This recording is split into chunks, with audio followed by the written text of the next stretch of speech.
Path of Night is an actual play Vampire the Masquerade podcast set in the world of darkness. We're all friends, we're here to have fun, but our story can include graphic violence, drug use, sexual content, and other mature themes. Content warnings can be found in the show notes. We talk at our table about safety, comfort, and consent, both as players and storytellers. We know what to expect, we're all excited to be here, and we want you to feel the same. So listener discretion is advised. Now, let's walk the path of night.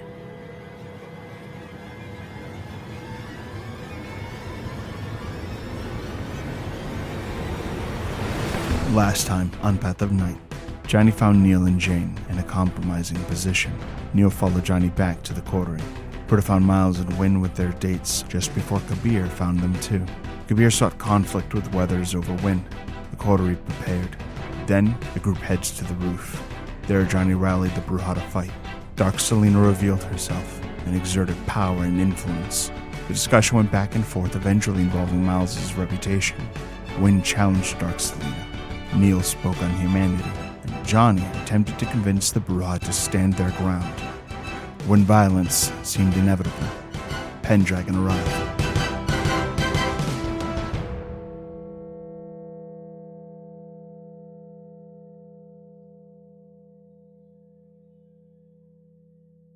Roman is dressed in a black, finely tailored suit.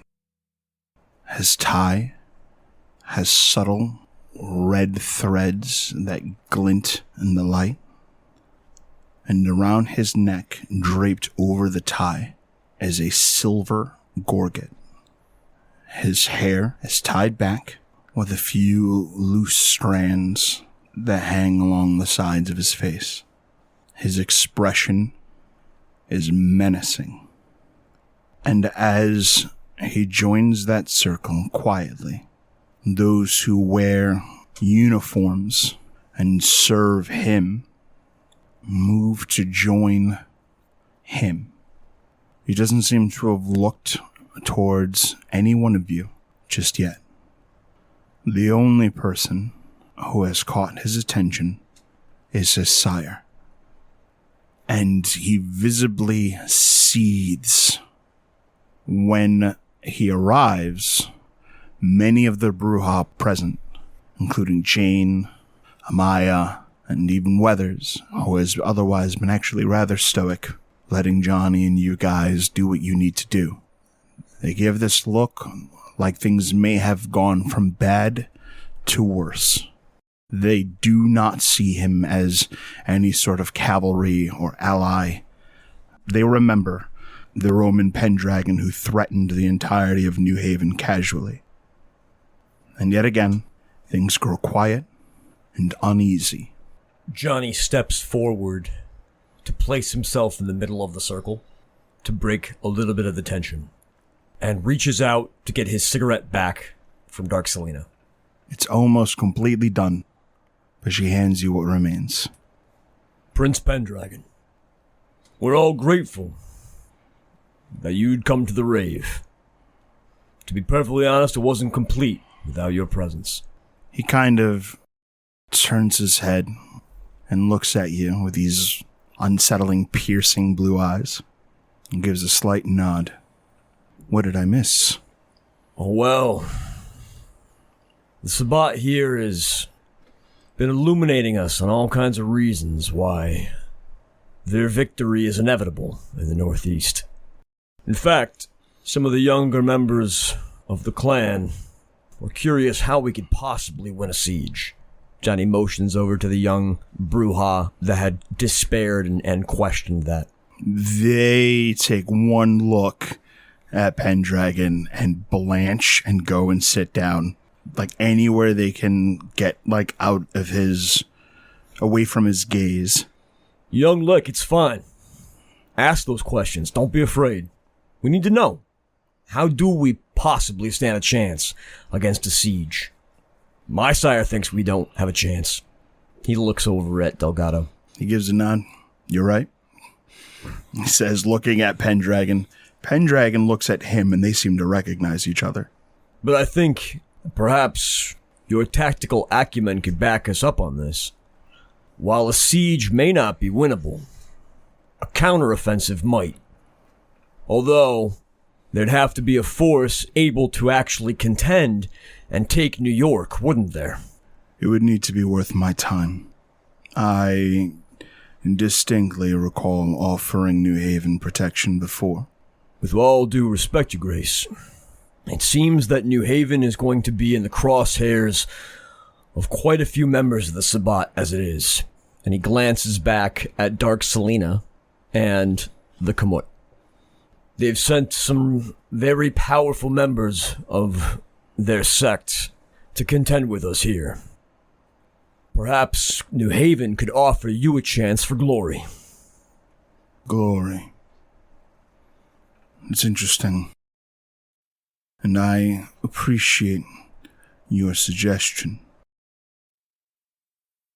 But I wonder, when I first came here, I was called a monster, a barbarian. It was indicated that I was in many ways no different from the Sabbat, wasn't I? I actually recall you yourself shaming me for my methods. And now that they are here, it would seem that you suddenly see the difference that was there all along between myself and the Sabbat. So I must ask, what has changed? Well, when you're a bully boy, you're afforded the luxury of making all kinds of stupid suggestions. Once you're given the title of Primogen and Seneschal, then you have to start looking at things in a much different light. Then tell me, Your Grace, what do you see? Prince Pendragon, you came in like a thundercloud, making many demands to the city of New Haven.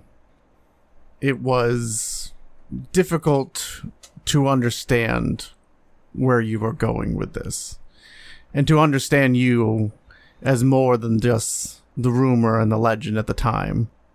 I find at this point that not only do we have more common ground, but a real chance for a victory against an enemy who promises nothing but bloodshed and fire. And has also been made aware to me more of the man that makes up the legend. Some of the Bura actually shout at you and call out, fuck that, he is a monster. He is just like the fucking Sabbat. And in your defense, Dark Selena shushes them and says, you must forgive my child. I made him the way he is. It isn't his fault. And Pendragon gives this look like he has been instantly wound up by this statement. 3 to a 10. Like you thought he came in at like a 9. That was a 2. As it turns out. Britta, as this exchange happens, you recall a painting, a portrait that was kept in Roman Pendragon's haven. And you realize that this woman, who claims to be his sire, is the woman in that portrait. Taking a deep breath, deeply nervous, Britta stands to face the crowd, looks to one of the faces that said those things, and says, those of us who stood at the gala in Rhode Island stand here today because he was there to help us. Prince Pendragon is brave and strong and capable and can face down this threat. That doesn't make him a part of it. Some of the Bruja who have seemingly heard about what happened at the gala kind of give each other looks. Interesting, Dark Selena says, as though she's seen you for the first time. And she walks towards you. Britta tries to keep her cool. When Dark Selena walks towards Britta, and she takes her eyes off where Johnny is, Johnny will pinch out the last embers of that cigarette, and he will slip the butt into his pocket. Almost reflexively, Britta ends the heightening of her vision. She doesn't cut the connection to Johnny, though, not in this moment. You think he's valorous? Britta tilts her chin up in front of the crowd and says, yes. Was he enough? No one here stands alone. And I'm sure he didn't then. Was he enough? Then how about an alliance? Britta looks over to Miles. To strengthen all parties? As I stated before, Pendragon is more than his legends, and I believe that we can work together in an alliance. I wonder. And in this moment, she moves at a speed that you are unaware is possible. And as she raises a hand, there's this rippling effect through the crowd of everyone starting to shift from tense conversation to explosive violence as Weathers begins moving at celerity speeds and Pendragon's army starts to move at celerity speeds and everyone begins to whip up into this flurry of combat.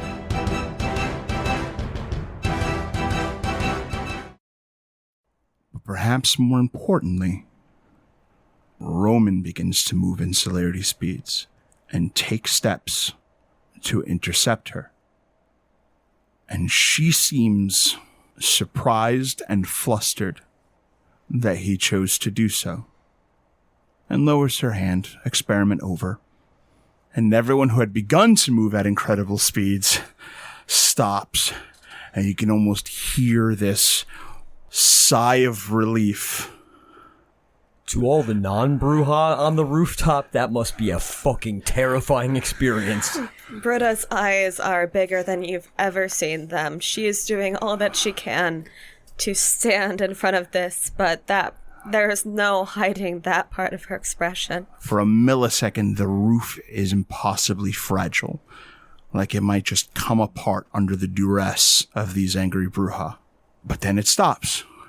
Once Neil's speed of thought starts to catch up with the speed of the Bruja, he and Eden and Wynn and Britta and Johnny and Miles stop starting to disappear. Like, Bruja violence kicks up. Neil is not fast enough to do this before they're going to all kill each other, but starts to disappear everyone reflexively. What does that look like? What is happening? They start to shimmer out of everyone's awareness. Don't disappear, Johnny. Don't let him. If he's gonna die, let him die with his clan. Bro, this was a total reflex that he unclenches once violence doesn't happen.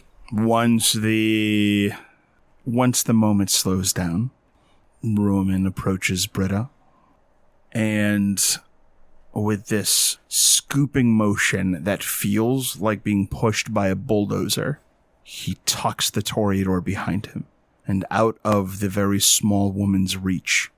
And though he looms over Darkselina, it weirdly feels like he's standing in front of this towering presence. Britta's still not fully ready to make substantial eye contact, but she is making herself no obstacle. She is in every way cooperating. Yes, thank you. Yep.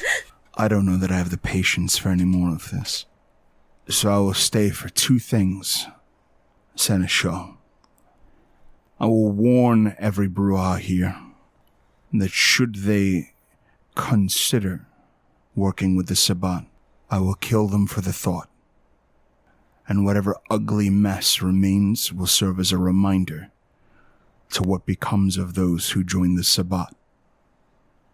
And the other thing I will do is spare a handful of minutes for you to make whatever proposal you intend to. The Bruja present seem less inclined to consider siding with the Sabbat. Yeah, that'll fucking do it. Marginally. Johnny, hearing the opening that Pendragon gives him, squares off with Pendragon. Your Grace, this conversation is happening at a Bruja rave for a reason. Our clan is the linchpin in this entire region. Clan Bruja will decide what happens here. I did not shirk from telling your sire exactly what's going to go down here. That we're going to stand and we're going to oppose the Sabbat. So I'm not going to shirk from doing the same to you. New Haven is going to stand in the way of the Sabbat, and it is going to stop them. We're not simply going to just sit on our heels in a siege and let them pick us off one by one. We're going to go on the counteroffensive. And the only way that works is if you bring your army to bear. Your Grace, we need you to assault New York. The Prince of New Haven's sire, Jan Peterzoon, is prepared to work with you and give you the intel you need to succeed. And the Sabbat is not nearly as dangerous as they say they are. Neil has already seen the fact that they have been abandoned by the Assamites. Their sect is weaker than ever. I need to make a roll.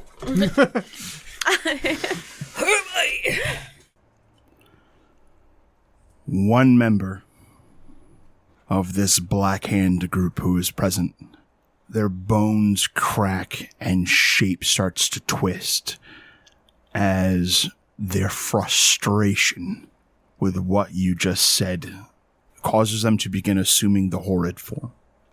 Your sire resists the urge to frenzy and attack you just long enough to grab his brother by the horn and restrain him to his side. Careful, he warns the group present. That's not all that he has seen. Neil, tell Prince Pendragon what you have seen in the future. What? Some of the really high Bruja turn and look towards Neil. Neil looks deeply put off by having the attention put right on him, but looks at Johnny and nods, and then looks over at Pendragon and goes, I saw, when you go to New York City, you and others, but you will cross blades with Cardinal Polonia and with Lombok. You will fight them directly in the streets. I've seen it. You'll have your chance at their heads. When Neil moves in to speak, Wynn kind of slips in where he was and keeps a hand on Eden's shoulder. All of our sires have had different plans for us. Let's prove them wrong. Our clan was once warrior poets and kings. We need leadership to show the rest of the clan that that's exactly what we can be again. Not monsters. Bruja. And what is it exactly that is being offered to me and mine in exchange for support to Jan Peterson? What is the favored child of the Camarilla offering? Seeing that Pendragon has kind of shifted focus towards Miles, Johnny kind of swells up a little bit and steps in the way. I understand that you want answers from the Ventrue and Miles, but this is still a Bruja rave. And I am asking you to do the right thing for our clan and New England, and I am willing to swear a life boon to you. And Johnny takes a knee. I, Johnny Saxon, am asking you to do this. Your life isn't worth New York. Here's what I want. And I will not accept anything less. The Ventrue stands to benefit should the Camarilla achieve victory over the Sabbat. The Ventrue, who have torn down all that this clan has built through the centuries, needs us, for without us, their tower falls. So you will indulge my clan. Jan Peterson, Hardestan, those who rule over the Camarilla from the shadows, they will do this. To defeat the Sabbat, you must introduce a fear that is new to them. that they have not seen before, and you must be willing to become that. Call me monster if you want, I don't care.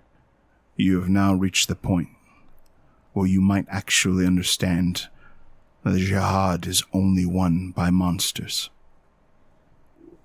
Every instance of diablerie that the invading Camarilla force performs against Sabbat shall be sanctioned. We do not come to wage war against the Sabbat. We come to hunt them. If Jan Peterson prefers his methods, he is welcome to them. But that is what I demand. And he looks around at the Bruja present, and you may all want to consider that the opportunity to climb the ladder amongst kindred kind does not come often. Don't be cannon fodder. Claim your own prizes.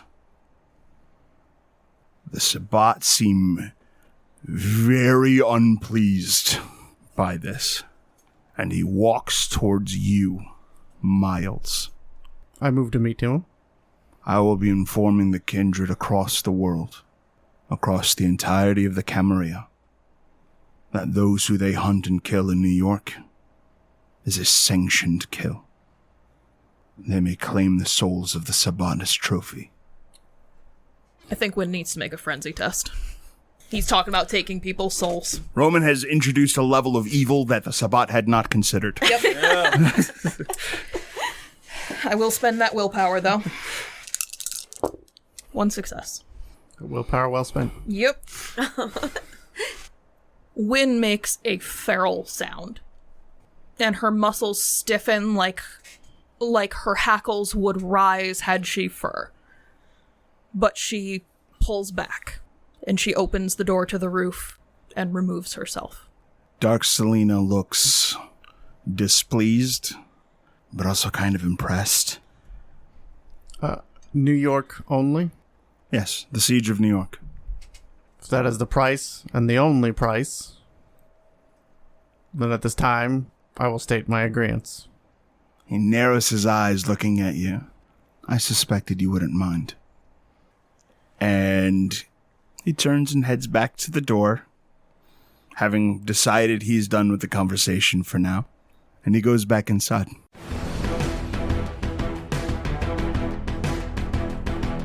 Johnny stands up, runs a hand through his hair, grabs another Morley and sticks it in his lip, lights up, takes a long drag on his cigarette, and then kind of glances over at his sire. His eyes are definitely defeated and ridden with guilt, but he has a stoic expression on his face. What does he see in his sire? In his sire, it is like a calm that washes over him, like an understanding of the stakes, the time to hesitate, the time to negotiate, the time to see opposition as people has come and gone. And a clear-cut black and white war seems to be almost a comfort to him.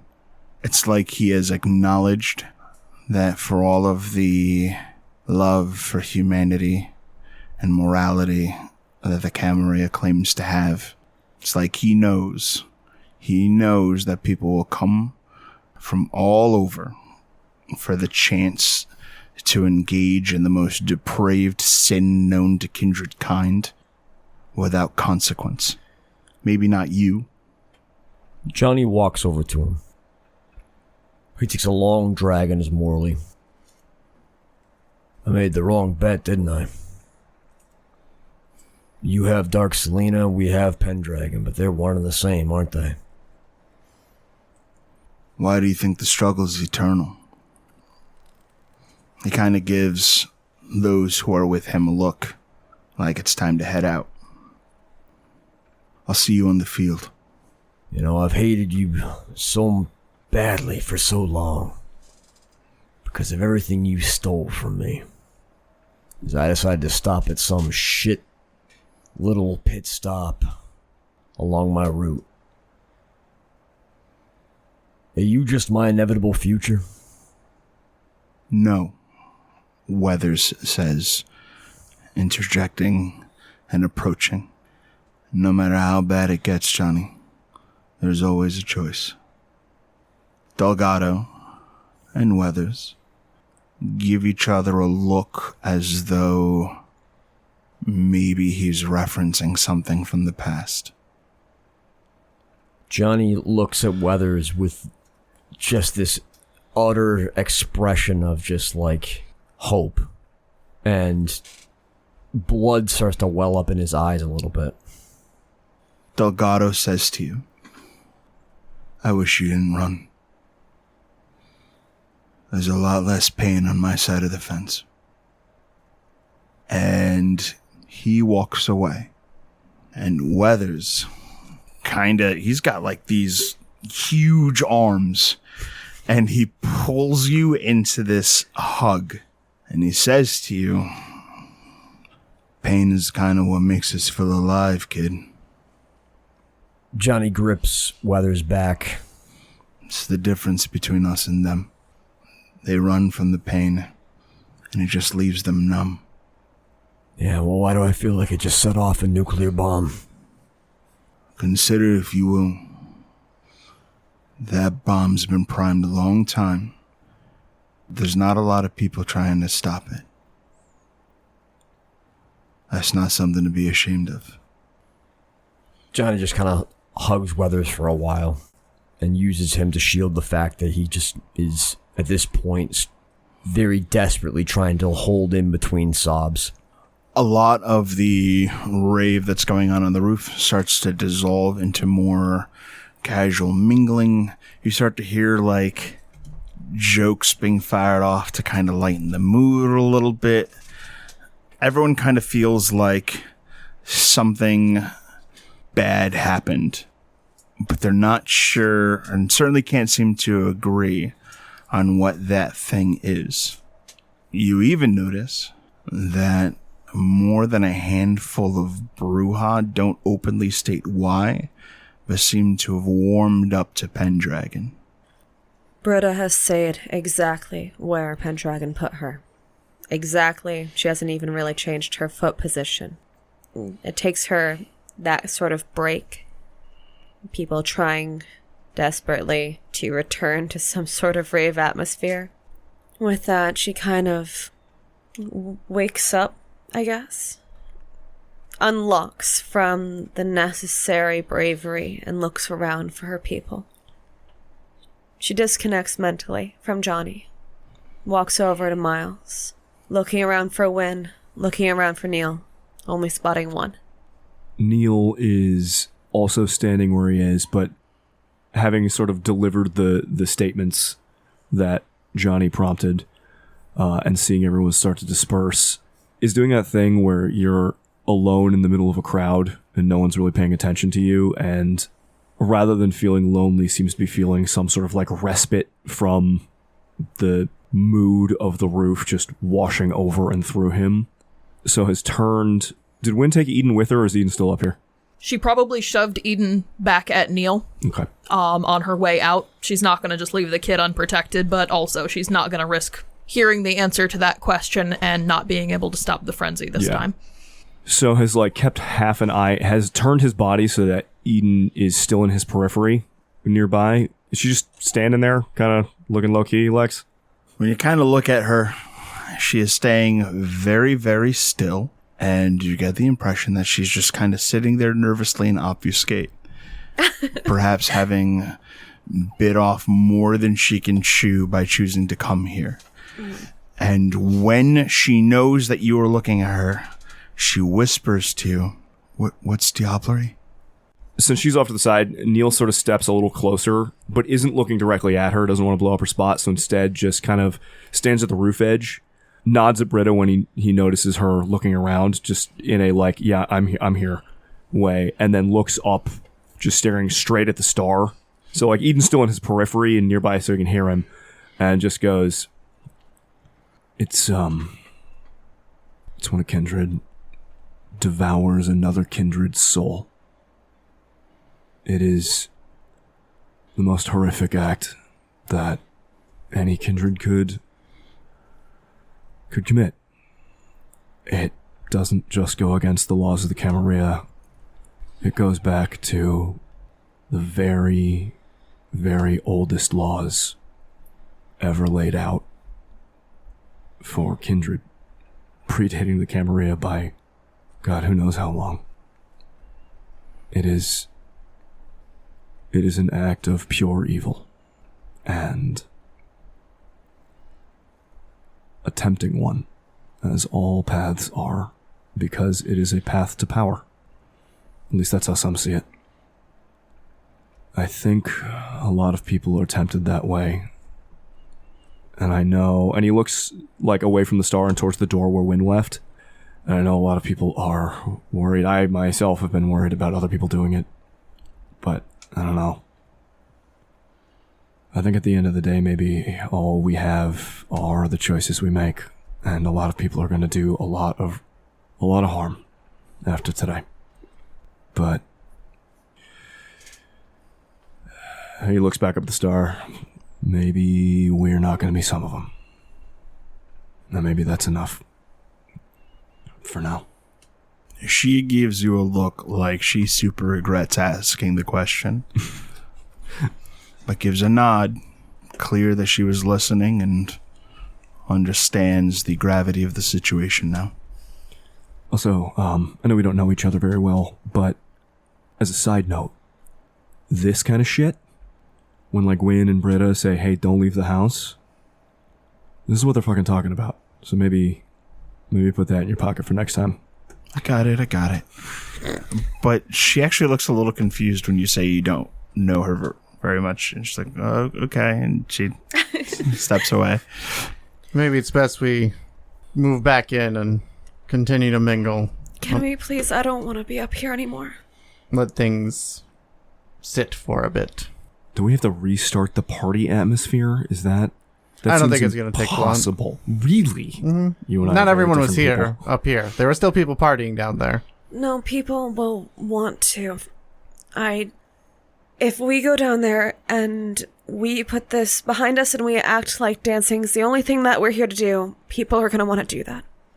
All I want to do is stay on this roof and not go into the party, but you think it'll make everything better? And he looks at Britta like, not sarcastically, but truly like, is going and doing a party going to make me feel better? I don't know what's going to make you feel better. I mean, for you, probably not, but we'll go down. No, I'll come with you. I don't think anybody should be alone right now. Somebody's got to catch up with Wynn, too. Dark Selena approaches Johnny. Johnny looks up at her. You did very well tonight, and I find your efforts inspiring. So I'm going to give you something. When the siege comes, I'll be taking you away. And I'm going to make you into something great. She kisses you on the cheek, walks off to some corner of the roof, and simply steps off its edge. Unbidden, Johnny kind of realizes that he's already been touching his cheek, kind of just dumbfounded at the interaction that he just had. And kind of slumps down on the edge of the roof where he had been wallowing. From where you are sitting when you slumped down, you see that she had just very casually stepped off the roof, plummeted down a few stories, landed on her feet, and walked away. Johnny continues smoking his Morley. Doesn't make any effort to leave where he's at. After the complicated and exhausting events that took place on the rooftop, Johnny, as you return to the partying, it is in fact a party. People are having a good time. They're a bit more subdued than things were before the rooftop, But overall, despite circumstances, there seems a concerted effort to be as positive as possible. You're welcomed with nods, and Tiny comes over and he gives you like this big hug. And he's like, that wasn't easy, brother. That was not easy at all. Thanks, Tiny. Yeah. And we're still all intact and no one got thrown off the roof, though, right? So far, so good. You need anything? Is there anything I can do to... Yeah, I need another cigarette. Right this way, boss man. He kind of clears a path for you in a way that only someone with the stature of Tiny can. And as you make it outside, there's a small circle. There's always a small circle that's there right on the curb. Traffic is shut down in this area. The quote-unquote block party seems to be in full effect. As you get outside, in this circle, there is a woman who, judging by her posture, was waiting for you. And as you approach, she approaches you and offers you a Morley, your favorite brand. Now, something unique about this woman is that she's very light-skinned, auburn hair. You can smell the perfume that's on her. And despite her actually very attractive features, she covers the bottom half of her face with a mask. This cloth that she wears. I'm guessing you found this Morley just for me. I take it you don't really smoke. He kind of motions at the fact that she's wearing a mask. She shakes her head. No, not particularly. Well, what can I do for you? At least I can do something to repay for that Morley. He pops it in his mouth and lights up. A moment of your attention will do. I listened to the conversation you had upstairs on the roof. Johnny kind of shakes his head. I listened to the direction it took.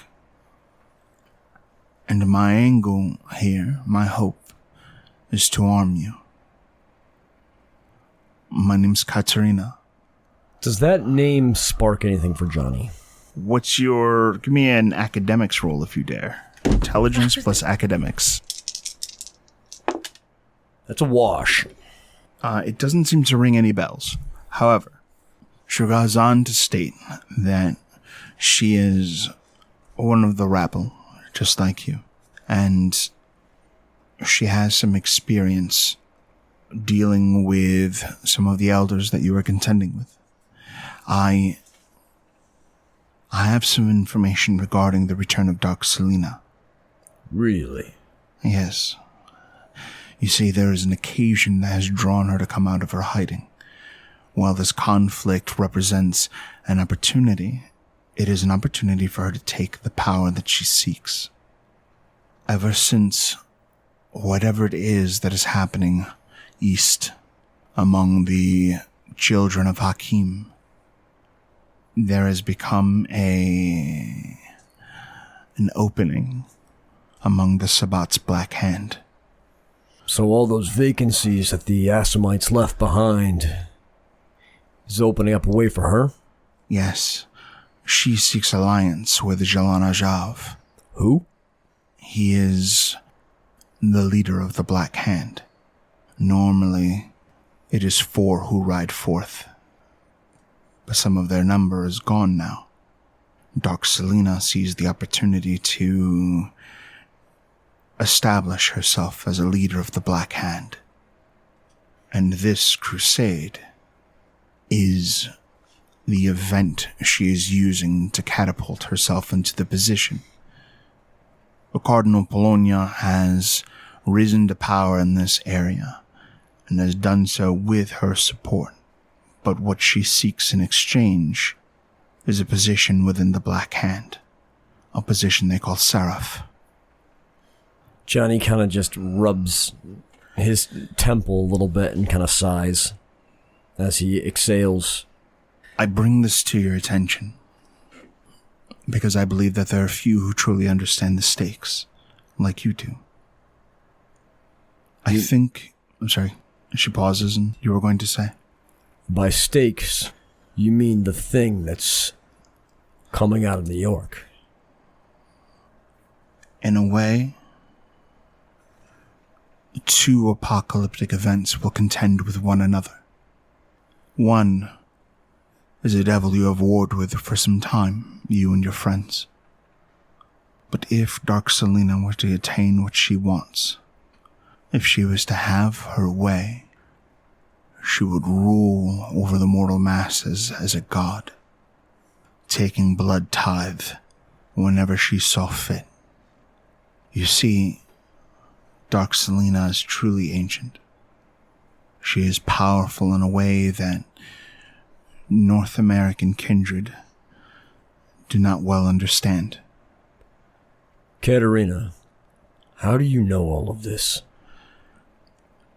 I have a network, a means of attaining information. Normally it's used to acquire important occult texts. And you say you're part of the rabble? Well, Why haven't I ever heard of you before? Why should I trust you for that matter? well, I put it to you this way. I think you understand the stakes. I think you understand that what I am about to tell you, you can't ignore. The person that this information comes from is irrelevant. What matters is what you choose to do once you know. Our ancient story is tied intrinsically with the experiment that was Carthage. Are you familiar with it? It's the ancient city that Rome went to war with.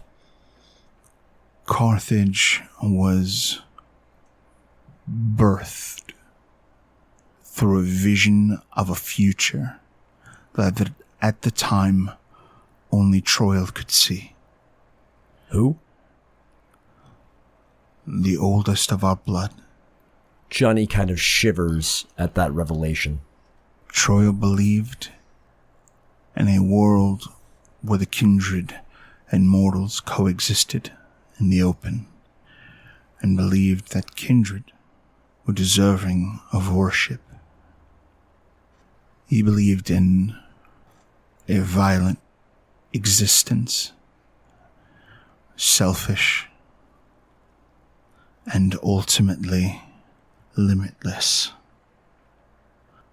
The amount of energy that the kindred dedicate to concealing their existence is significant. The things they could do, the wars that they could wage, were they not compelled to secrecy by the world we live in, would be an unmitigated disaster. There are tales of the darkness that this vision brought. Carthage became a place, a den of monsters. And most Brujah remember Carthage as a place of peace and enlightenment and ideal. And in some ways they are right. But they don't see Carthage the way that Dark Selena does. Dark Selena envisions herself as the inheritor of this dream. She envisions a world where kindred rule as gods, crush all opposition, and slake their thirst on lives. Should she attain the degree of influence that she seeks, she will turn every city that she can bring into her sway into this reality. And I don't think that the Black Hand or the Sabbat really understands the sort of terror that they will awaken in this process. She's playing games on the level of the eldest, then. Think of She this. wants to form her own sect.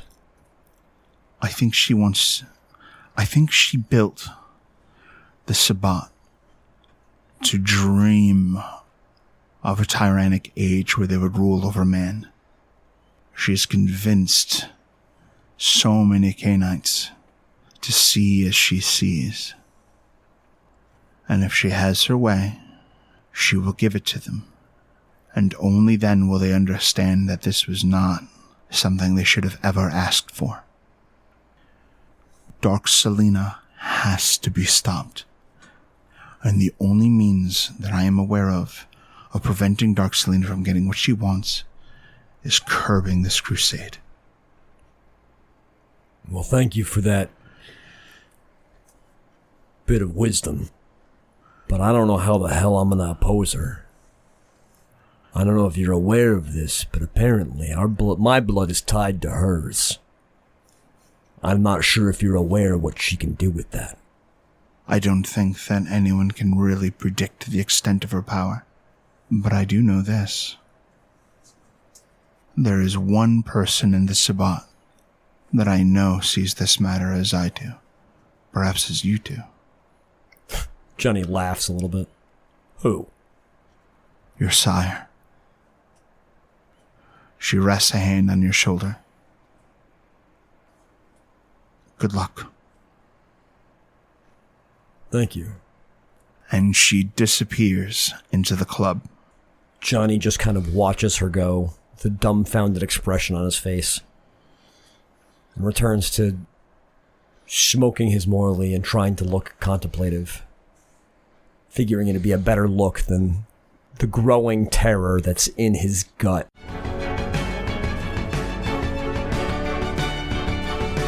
Time, Johnny, you end up the last person in the circle. Everyone else has gone inside for a bit more partying. Looking around the parking lot, Johnny kind of just takes in all of the vehicles, checks on his rat bike, makes sure that's still in good shape.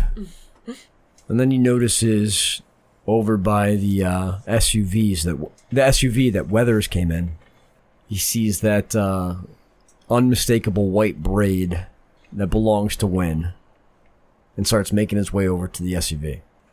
Wynn is leaning up against the Escalade, having somewhat wrangled her beast into compliance. She has a joint in her hand. It's lit. The unmistakable aroma is in the air. Her gaze seems fixed on a point somewhere deep within the asphalt. How you holding up there, Wynn? Still here. Johnny comes walking over, his boots thudding on the pavement, and he kind of stands next to her, but he doesn't look at her. He's kind of just appraising the Escalade next to her, admiring the vehicle and the care that Weathers has put into maintaining it. Got heated seats, too. Yeah, it's a nice-looking vehicle. Wynn doesn't seem to make any attempt to further conversation. She is aware of Johnny, but she is thinking far beyond where she is at the moment. I feel like we just ushered in the end of the world. It would be easier if it was just the end of the world. He glances over at that, not really understanding what could be worse than the end of the world. But he kind of gives her a slow nod, understanding that Wynn sees deeper than the world of the physical world, and that sometimes these things are lost on Johnny. People die in their sleep all the time. It's quiet. Usually they don't suffer. If that were the end of the world we had ushered in, maybe it wouldn't be so bad. No. That's not the world we ushered in, Johnny. I know. The hell that's going to descend on New York is going to have such reverberations. Cute that you think it'll stop in New York. It won't. That's just going to be the center of it. It's going to be like earthquakes. Earthquakes that are going to cause tsunamis. The whole world is... It's not going to be same after this. I fucking thought I could bank on the nobility of Roman Pendragon. I'm a fucking idiot for thinking that. I thought I could bank on my own. I think Roman's cut from the same cloth as his sire. Dark Selena. I don't know whether this is true or not, but I just had a conversation. Apparently she wants more than just the Sabbat. Color me shocked.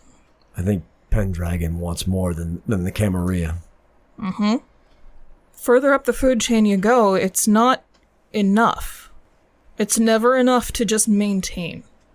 And that's a universal truth. Whoever you are, wherever you are, nature abhors a vacuum, and so you never reach for worse than you have. Is it... With the gangrel. I think this is somewhat true with the Bruja too, but it seems like most members of the clan are like the salt of the earth type. But with the Bruja, the further you get up, our elders, the Jihad makes them the worst fucking vampires you could possibly imagine. They get corrupted and changed into these... I don't know. What's it like with the gangrel? Fuck if I know. I feel like your elders just disappear. Yep. Because they've learned the lesson that other people will weigh you down. That attachments are anchors. And at a certain point, you have to choose between survival and not dying. And most of them have chosen not to die. But to me, survival is you have to be able to be you regardless of how long you live, and I don't want to find a point where I'm not me anymore for the sake of just not dying. Yeah. That's something I've thought about a lot too. Don't do anything stupid while your kids are still around, Johnny. Get as much time with them as you can. Johnny smiles. It's a little bit half-hearted, but he makes a legitimate attempt at smiling at her. He nods. That's why I haven't done anything stupid yet. That and the fortitude I taught you. Staring into the sun would be an extremely painful way to go. He gives her a hard stare. Yes, it would, Win. She's still staring at the asphalt. You still got attachments? Probably. Still got you guys. So you're not going to seek solitude yet, yeah? I don't want to just survive, Johnny. And what kind of an afterlife exists for people who damn the world? Who are complicit in the suffering that we are going to cause? I think you probably have more insight into the afterlife than I do. I've kept my eyes peeled for people on the other side. Haven't seen them. So either there's another place, or there's just oblivion. And I don't want to hurt my chances. You know, we're not just surviving, by the way. We're not dying. That's fair. But I'd say this whole year so far, we've been fighting against forces that would otherwise have this place already in service to the likes of people like Roman Pendragon and Dark Selena. How does that weigh against the fact that one of my best friends committed a sin beyond my scope of reasoning? And not only have I not punished him for that, I have stood by him while he condoned that crime to spread to an entire city, unleashing a wave of suffering on humanity and the natural world, unlike anything this world has seen in recent nights. I don't know, Win. I certainly don't have any answers about why this curse exists, why we're allowed to feed on one another and consume the souls of one another. It puzzles me that you call it a sin. I think there's a lot of other things we do that could also be categorized as sins. They could. I'm not absolving anything we do. You shouldn't. But that's where my line is. Between what can be forgiven and what can't be. You don't think diablerie can be forgiven? I wouldn't. I think there needs to be the chance for forgiveness. I think that chance is not taking that route. Because I think the depravity goes a whole lot deeper than just diablerie. It does. You're not wrong. I think the nature of forgiveness means that you can come back from wherever. And I know for a fact that Miles is not gone to us. Where has his apology been?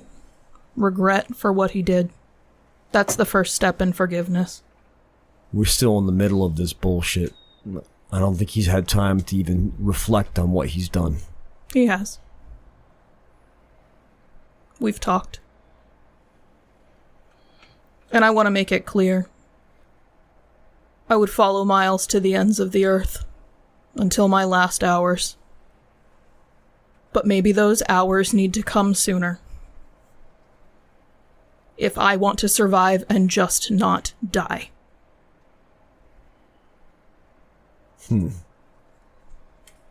What would you do for your family, Johnny? If you had a chance at going and being with them? I'd pretty much do anything I could in my power. Whatever it took to be with them, right? Yeah. Here we are. Now you see the position I'm in. I don't think you understand what you just asked me, though. If I had the chance to be with my family again, I would condone a whole lot of sin to be with them. Your family's still alive, Johnny. They are. Mine's not. Life and death and the entropy therein puzzles me. But in general, it's a cyclical thing in my book. I don't believe in any dogmatic teachings. Okay. But there is a cycle of rebirth and stasis and destruction that we witness over and over. And that's why the utter destruction of a soul is the crime that it is for me. Maybe. It is for me. It's not a maybe for me. For you, it's still a maybe. I'm not looking for absolutes or truths or to impose my belief on anyone. I am telling you so you have the context for what I am thinking. Well, the reason I'm just saying maybe is because I don't know what any of this is. And I think anybody who says they know what it is lying.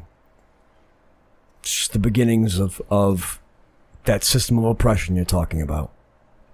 I do not deny the fact that in the pit of my stomach, I know diablerie is awful.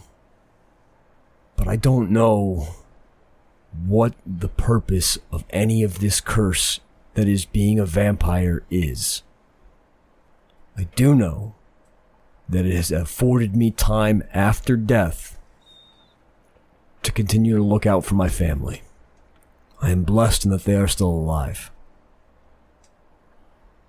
And for them, I need to make sure that this world does not end in a torrent of bloodshed. I think we still have some chance at averting what we likely just started.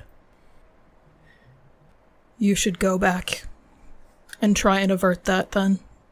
Because I'm not done wallowing in this god-awful weed. Well, I ask that you go back first. That's not gonna happen. For me. Because this is the Brujah Rave. I'm asking you, please, come back to the party. I'll be in when I'm done with this joint. I've made no decisions, Johnny. I know. But you're the man of the hour. And big parties make me nervous. Johnny kind of rests a hand on the Escalade. I've got to do some stupid shit out here.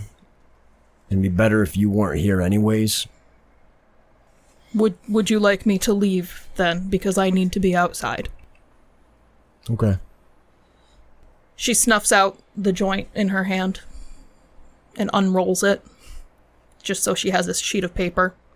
And she pulls out a pen from her hair, jots down a quick note to Weathers, sticks it under the windshield wiper. You suck some gross shit under that windshield wiper. It's her way. It's how you know she likes him. Is that an apology to Weathers? So, hey, we'll talk later, Weathers. If you see him before I do, apologize to him. I know he loves this thing. Johnny takes out his cell phone and calls Kabir. Path of Night is a Vampire the Masquerade podcast set in the world of darkness. Britta Ashcroft the Toreador was played by Rebecca Segelfest. Johnny Saxon the Bruja was played by Garrett Gabby. Miles Davenport the Venture was played by Tim Davis. Neil Foster the Malkavian was played by Rob Muirhead. Wynn Cabot the Gangrel was played by Erica Webb. Your storyteller was Lex Lopez. Recording by Rebecca Segelfest. This episode edited by Rob Muirhead. The music used in this episode was composed for Path of Night by Brian Metolius. Find him online at brianmetolius.com. Path of Night uses the 20th anniversary edition of Vampire the Masquerade with a few limited house rules. Vampire the Masquerade and the World of Darkness are owned by Paradox Interactive. Make sure to subscribe to us on Spotify, Apple Podcasts, or wherever you get your podcasts. We can be found on YouTube at youtube.com/@pathofnight. You can help support the show on coffee.com/pathofnight. Find us on twitter.com/pathofnightpod, on facebook.com/pathofnightpodcasts, or email us at pathofnightpodcasts@gmail.com. See you next time, Kindred.